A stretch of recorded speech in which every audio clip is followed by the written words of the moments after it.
സ്വന്തം കുടുംബത്തെയും ഭാര്യയും മക്കളെയൊക്കെ ചതിച്ച് നിനക്കുള്ള ശിക്ഷ പിന്നാലെ വരുന്നുണ്ട്.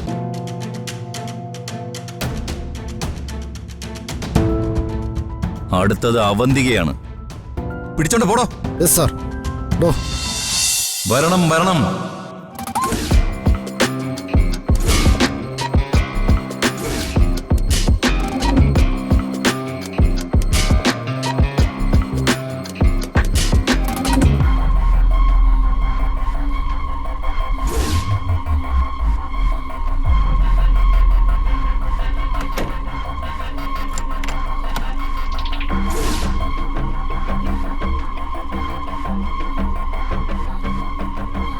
വെൽക്കം. ഞാൻ നിങ്ങളെ കാത്തിരിക്കുകയായിരുന്നു. നീ ഞങ്ങളെ ചതിക്കായിരുന്നല്ലേ?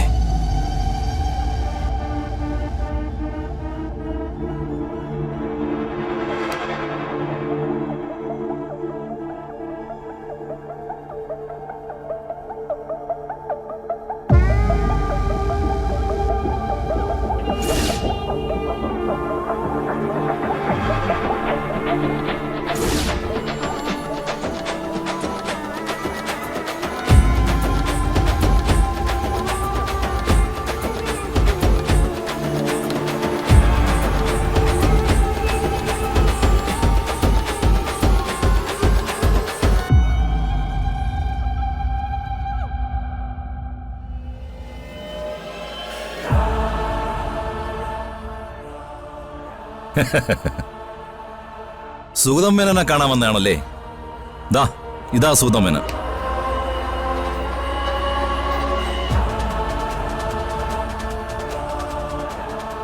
നല്ലതുപോലെ നോക്കിക്കണ്ടോ. കോടതിയിലെത്തുമ്പം മുമ്പ് കണ്ടിട്ടില്ലെന്ന് പറയരുത്. പിന്നെ നീ നിന്റെ അവന്തിയെയും വിചാരിക്കുന്ന പോലെ ഈ കേസ് ഫ്രെയിം ചെയ്ത് കൊണ്ടുവന്നത് ഈ നിൽക്കുന്ന കാഞ്ചനയോ അവളുടെ ഈ പാവ അമ്മയോ അല്ല, ഞാനാണ്. ഞാൻ മാത്രം.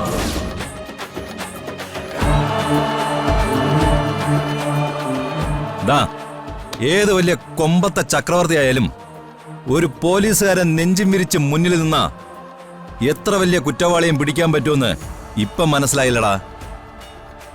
ഈ സുഗതം മേനോനെ കണ്ടുപിടിച്ചതും കൊണ്ടുവന്നതും കേസ് കൊടുപ്പിച്ചതും എല്ലാം ഈ ഞാൻ തന്നെടാ. ഞങ്ങളെ രണ്ടുപേരെയും കയ്യിൽ കിട്ടിയെന്ന് കരുതി സാർ അധികം കിടന്ന് തിളയ്ക്കണ്ട. മാഡം ഞങ്ങളെ വെളിയിലിറക്കും. വിശ്വാസമുണ്ട് ഞങ്ങൾക്ക്.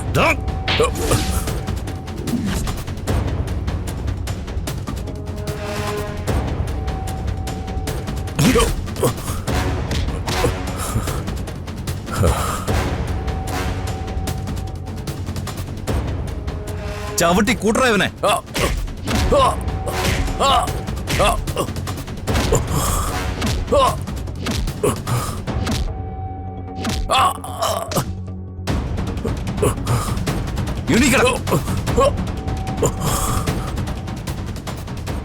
നിനക്ക് ഓർമ്മയില്ലേ നീയും സംഘം കൂടി ചതിച്ചെന്നെ കൊല്ലാൻ നോക്കി ആ രാത്രി?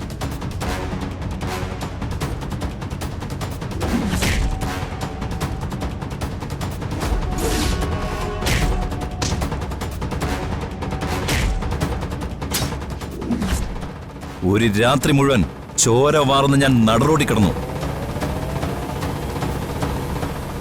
ഞാൻ ചത്തെന്ന് കരുതി നീയൊക്കെ രക്ഷപ്പെട്ടു. പക്ഷേ ദൈവം എന്റെ കൂടെ ആയിരുന്നടാ. അന്ന് മുതൽ നിനക്ക് ഞാൻ ഓങ്ങി വെച്ചതാ ഇത്. ഇപ്പോഴാ ഒരു സമാധാനമായത്. അപ്പോ ഞാൻ കൊടുത്ത കേസ് മാത്രമല്ല, സാറിനെ കൊല്ലാൻ ശ്രമിച്ച കേസും പിന്നാലെ ഉണ്ടല്ലേ? അത് പിന്നെ പറയണോ? ഇവന്റെ മേടത്തിന്റെയും നെഞ്ചിൽ നല്ല ഒന്നാന്തരം പൂക്കൾ കൊണ്ട് അലങ്കരിച്ച ഗംഭീരമായൊരു റീത്ത് വെച്ചിട്ട് ഞാൻ പോവും.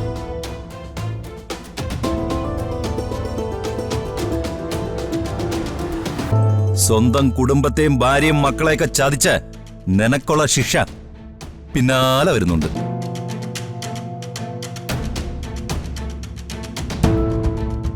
അടുത്തത് അവന്തികയാണ്. പിടിച്ചോണ്ട് പോടോ. സാർ. വാടാ ഇങ്ങോട്ട്. ഇങ്ങോട്ട് വാടാ.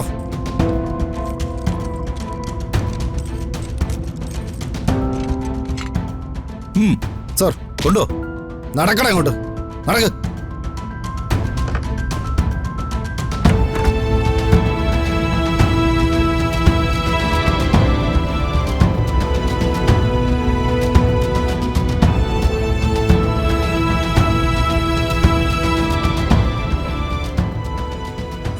സമൃദ്ധ ടെൻഷൻ ചെയ്തൊരു മാറിയില്ലേ? ഇന്ന് വിഷമിക്കേണ്ട ദിവസമല്ല, സന്തോഷിക്കാനുള്ള ദിവസമാണ്. അവന്തികയുടെ വലം കൈ ഇടം കൈയും നമ്മൾ ആർത്തു മാറ്റി. സന്ദീപ് മൂർത്തി ഇപ്പോ പോലീസ് കസ്റ്റഡിയില്ല. ഞാൻ അറിഞ്ഞു, കാഞ്ചന വിളിച്ചിട്ടുണ്ടായിരുന്നു. മൂർത്തി ജയിലിൽ പോകുന്നതിൽ എനിക്കൊരു ദുഃഖമില്ല. പക്ഷെ സന്ദീപ്, എന്തൊക്കെയാണെങ്കിലും അവൻ എൻ്റെ അനിയത്തിയുടെ ഭർത്താവല്ലേ. നാളെ എല്ലാ പ്രശ്നങ്ങളും അവസാനിച്ച് അവരൊന്നു ചേരണമെന്നാ എൻ്റെ ആഗ്രഹം. അവനും ഈ അവസ്ഥ വന്നല്ലോ എന്ന് ഓർത്തിട്ടാ എനിക്ക് ഭയങ്കര സങ്കടം. സങ്കടപ്പെട്ടിരുന്ന ഒരു കാര്യമില്ല. കാഞ്ചനയോടും അമ്മയോടും ചെയ്ത ക്രൂരത സഹിക്കാൻ പറ്റുന്നല്ല. അവൻ ആരോടാ യുദ്ധം ചെയ്തത്? ആർക്കു വേണ്ടി എങ്ങനെ മരിക്കാൻ നടക്കുന്നത്? സ്വന്തം കുടുംബം തകർത്ത അവന്തിക്കുണ്ടിയോ? അങ്ങനെ നടക്കുന്ന ഒരുത്തനെ ഇനി അനിയത്തിയുടെ ഭർത്താവായി കൊണ്ട് നടക്കാതിരിക്കുന്നതാണ് നല്ലത്. അവനങ്ങ് ചത്തുപോയെന്ന് വിചാരിച്ചാൽ മതി. ആദ്യം ഞാൻ കരുതിയതേ ഇതെല്ലാം അവന്തികയെ ട്രാപ്പിലാക്കാനുള്ള അവന്റെ പ്ലാൻ ആയിരിക്കുന്ന. പിന്നെയല്ലേ അറിഞ്ഞത് അവൻ അവന്തികയുടെ യഥാർത്ഥ അടിമയാണെന്ന്.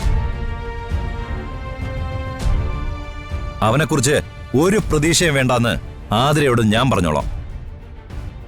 അടുത്ത ലക്ഷ്യം അവന്തിക.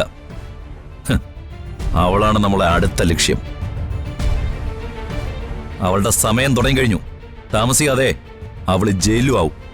അതോടുകൂടി എല്ലാത്തിനും ഒരു അവസാനമാവും. അത് കഴിഞ്ഞിട്ട് വേണം എനിക്കവളെ ജയിലിൽ ചെന്നൊന്ന് കാണാൻ. അല്ല, സമൃദ്ധ ഹോസ്പിറ്റലിൽ പോയില്ലേ? കുറച്ച് കഴിഞ്ഞിട്ട് പോണം. എല്ലാ പ്രശ്നങ്ങൾക്കും ഇടയില് ഗൗരിമോളുടെ കാര്യത്തിൽ ഒരു വിട്ടുവീഴ്ചയും ചെയ്യരുത്. ഞാനിപ്പോ ഹോസ്പിറ്റലിൽ പോയിട്ടാ വരുന്നത്. ഗോകുല് ആകെ തകർന്നിരിക്കുക. അറിയാലോ, ഗോകുലിന് ഗൗരിമോള് മാത്രമേ ഉള്ളൂ. ഞാൻ പ്രസവിച്ചില്ലെങ്കിലും അവൾ എന്റെ മോള് തന്നെയാ, എന്റെ പൊന്നുമോള്. അവളുടെ കാര്യത്തിൽ ഞാൻ ഒരു വിട്ടുവീഴ്ചയും ചെയ്യില്ല.